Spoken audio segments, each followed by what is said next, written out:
Hey, thanks for joining me today. Going to go over Zora with another case study here. And essentially, I wanted to use Zora with a fake URL. Basically, using Zora to find out if this is potentially a keyword that I can rank for, what I would need to do, how I would need to structure my page, basically using Zora for that. Not using Zora in the traditional sense that I want it to give me a roadmap because I've already got a website ranking. Not for that at all. Just to basically input a fake URL, have Zora run out and tell me everything about this particular SERP and keyword. Now, getting to Zora is very easy within SERPWoo. You could get to Zora from the side navigation here. That is the best way to get to Zora. And we're already looking at an analysis, so I'm going to show you how to generate a new analysis. The button at the top there that we just clicked will get you to a point where you can create a new Zora analysis. And essentially you're just picking projects, projects that you already have running in SERPWoo, and domains that are already being picked up. Let me get a one here. So I picked a project that was the higher education case study. It pulled up two URLs that I'm already monitoring as far as domains and URLs. It pulled up all my target keywords. And then I can enter in a target URL as well and hit generate new analysis. So I've already done a bunch of these, but essentially if you want to do a Zora analysis, you've got to have a project and a keyword already set up. If you don't, it's real simple. Just go ahead and set up a project and keyword within SERPWoo, then come back to Zora and select that drop down. So I'm going to go ahead and go to an analysis that I've already done. And we're going to pick an e-commerce topic here.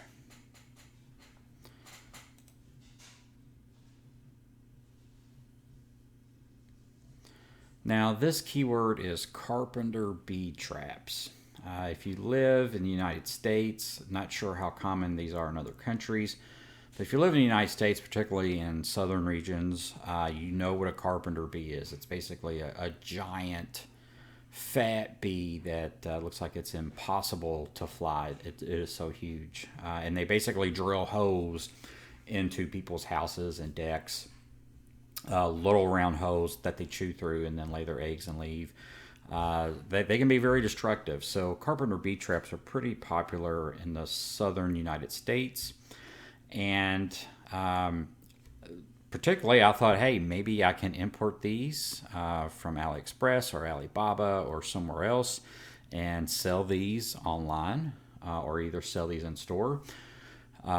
In physical stores, but I just wanted to check, hey, what would it take to rank for a website? So I threw in a website I knew did not rank for carpenter bees, and that's SERPWoo. So as you can see here, that's exactly what I did with the target URL. Just put in SERPWoo, knowing that it did not rank for it. And the summary tab throws out missing critical words that SERPWoo does not have that the ranking websites do have on Google. So you can go through here and you can see that they're all carpenter bee related, either as trap or traps or store names like Home Depot or Amazon. Things that people use for carpenter bee traps like plastic bottles. And then it goes through and it even tells me some potential opportunities, which is down here in the light blue, such as Amish carpenter bee traps, the bait that is used in the traps, the hardware, or as far as Ace Hardware, which is a store here. They even go into like where to hang it, how to trap with just a water bottle. These are all potential opportunities that you might want to look into as far as additional keywords or keywords that you would put on your landing page, because there's definitely going to be people asking questions about these, like the country of origin or how to build a carpenter bee trap themselves with a water bottle. There's just different potential opportunities there. Now, when I go to the checklist, I'm going to scroll down. Now, again, knowing SERPWoo does not rank for carpenter bee traps, this has given me an idea of the most important elements within this keyword. And right off the bat, I can tell you that H3 is going to be the most important element that is helping rank these web pages on the first page of Google. Zora has gone and looked at the top 100 for this keyword and compared the HTML of all of these websites. And then it used very scientific math. It used correlation scores from Spearman and Pearson. Here's the actual scores on the page right now. And then it looked at how that correlated with the rest of the top 100. And what it came back with was that basically having carpenter or carpenter bee or carpenter bee traps in the H3 was definitely very good. We've got different levels of this, such as good, very good, strong, very strong. This is what's coming back and saying we need to have carpenter bee trap in the H3. SERPWoo definitely does not have this, so it's telling me to increase the total on SERPWoo by 3, and that is because for this particular line item here, the average is 2.5. So the idea is to match and exceed. 3 would be exceeding that. So if I wanted to rank, I would definitely want to look into having H3 with carpenter bee trap at least 3 times on my website. You know, maybe I'm building out an informational website and I've got 3 H3s where you know, it doesn't just say carpenter bee trap, but it's probably a sentence or a short amount of words that say carpenter bee trap. Like maybe one of the H3s is carpenter bee trap, but another one might be where to buy carpenter bee traps as plural. It might be how to hang a carpenter bee trap as another H3. Getting those H3s in and having at least 3 of those would be something that you would want to look at for ranking for this keyword. Now, as we go down, you can definitely see that H3 with the word bee trap or trap or bee. Again, you're looking at this holistically. You're not going through this list and looking at every single thing that Zora brought back and trying to do 4 H3s with carpenter and then 4 more H3s with carpenter bee and then 3 more H3s of carpenter bee trap. You're not trying to do that. You're trying to look at this holistically. And as we scroll down, it did pick up that SERPWoo has an H2 with videos, so it left that as B, but this would be something, the word videos would be something in the H2 that you would probably look at as well to rank on here. Maybe you've pulled some from Amazon. Maybe you've got a video about how to show the product if you're selling carpenter bee traps. Then going through, we get meta description, H2. This should all be fairly normal for somebody that does SEO and builds websites. The most critical thing, though, is looking at the H3 with carpenter bee trap. As we scroll down, here's something that's really interesting. List elements. The LI is very important within this SERP as well. You know, maybe this is being used within a breadcrumb navigation. Maybe this is being used in a form as a drop down. There's a lot of places where an LI tag can live. But having carpenter bees or just carpenter bee in the LI is very important. It's very good. Here's the Spearman for it. If for some reason you're not able to get into it, it's really strong for the word carpenter. Again, though, it's the carpenter's probably going to be in there because we're talking about carpenter bees. Very strong rating there. If I were to look at this holistically, I'm probably looking at adding carpenter bee as an LI tag at least 14 times. There's either probably, there's probably a drop down or a navigation element. There's probably multiple times where this is being shown up as LI in the front page. We're also seeing it as anchor text for your hrefs anchor. So there's definitely either going to be some outbound or some inbound links that's got the A anchor tag on there, somewhere between 11 to 15 times. So you would want to match and exceed that. That's ranking very good for that element. As we come down, this looks like a lot of the repeat here, but we're into good scores. So these are still something that was a factor, but it's not as strong as, say, the LL tag. We've got paragraph tags, so carpenter bees showing in paragraph. Again, we've got more links because we've got the no follow, we've got title. This one, unless we're writing something where we're linking to Amazon, maybe as an affiliate, or we can say, hey, go get this at Amazon. This could be something that you could probably ignore. The same thing with the word Home Depot. Again, you're looking at this holistically. As we come down and we look at images, we're seeing that, yeah, this is very important to have images that have the alt tag with carpenter bee trap. Again, these above it are building into this one particular word. So we're looking to have at least probably 13 of those. So, in a roundabout sense, that's basically saying, 13 images that have that alt tag. Let's see, as we scroll down, we're seeing it in the div tag as well. Particularly when I'm looking at these are all building into that main keyword. Very strong. It's basically saying that in your div tags to have these keywords. That really builds into this keyword here, carpenter bee trap. We would want that 28 times. So one thing to keep in mind is this. I said to look at this holistically. I said don't try to put the word trap by itself or carpenter. I said this earlier in the video on the upper sections. You're really building into this one term. Well, here's another thing to think about. There's tags that live in other tags.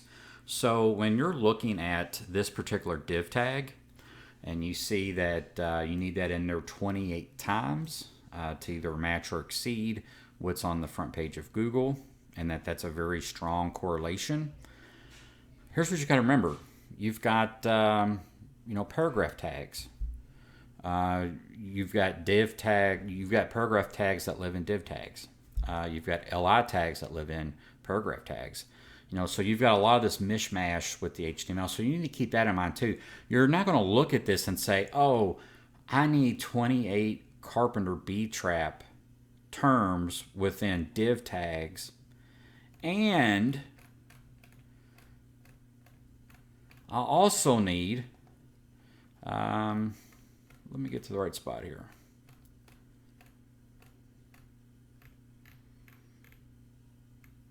And I need 14 carpenter bee terms in the paragraph tag. No, you're probably going to have some bee tags that are in the div tags. And let's say you got a div tag, an opening div tag, and then the next tag below it is the opening paragraph tag. And you've got the word, just the word, carpenter bee, 14 times. And then you close that paragraph and you close that div tag. That 14 times counts for that paragraph, but it's going to count for that div too. So essentially, if the div tag says 28 and the p tag says 14, you don't need to do 14 in the P and then another 28 in that div. You've already got 14 in the div because you've got 14 in the paragraph, and the paragraph lives in the div. So you're only going to need, if it's 28 in the div, you only need 14 more within that same div. And this is for not just particular blocks of text. This is for the whole page. So you're going to have times where, like what I just described, you got an opening div and an opening paragraph. Well, you might have an opening list element, so an LL tag. That's all going to count.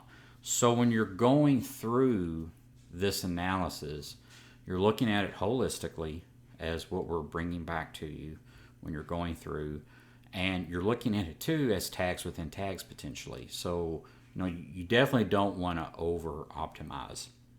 But this is basically what I'm looking at in different keywords, and then maybe if these keywords are related, I'm looking at that as a niche itself or an industry, and then I'm coming back and saying, for this particular keyword or for this particular niche, I need to be focusing on the H3 with these particular keywords. I need to be focusing on list elements if this was carpenter bee traps. I need to be focusing on my paragraph tags and divs, and I need to be mindful that these all live within each other too. So, any of these examples where we're showing you for the A tag, A tags, just like everything else, they live in other tags too. So, if we're looking at, I don't have it here in front of me, but if we're looking at just carpenter bees for the A title, and we're going to be looking at that also. Here's the A title here. When I clicked on it, it brought up all of that keyword results. I've got 2 for the A title, but 12 for the LI tag. Well, if this A tag is within this LI tag, I'm going to have 2 for maybe there's 2 of these A tags within this LI. I'm going to have my 2 covered. But if it's in the LI and I've already covered 2, I only need 10 for this LI now. So you got to be mindful these tags live in other tags, and you build things out that way.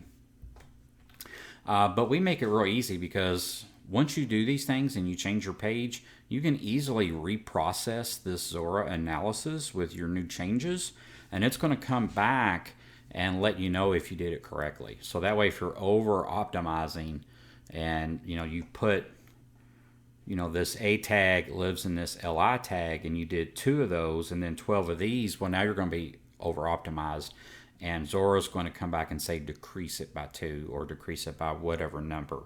So once you're done optimizing, rerun the analysis and then get your new feedback.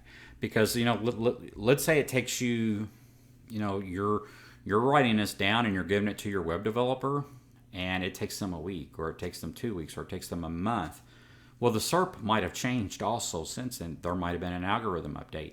So you are always going to want to rerun your analysis, because of either the SERPs have changed themselves, or because you've changed the page and now you need to make sure you're not over optimized. This is the stuff that I'm going through when I'm looking at new keywords or new industries, and I want to rank in it, or I want to move up my rank, or I'm doing online reputation management and I want to move up my third-party properties. These are the things that you need to be doing with Zora, so that you can find out these real quick wins. It's basically an easy button, real quick wins for you to move up. We see customers routinely move up within 24 hours, usually no longer than 72 hours.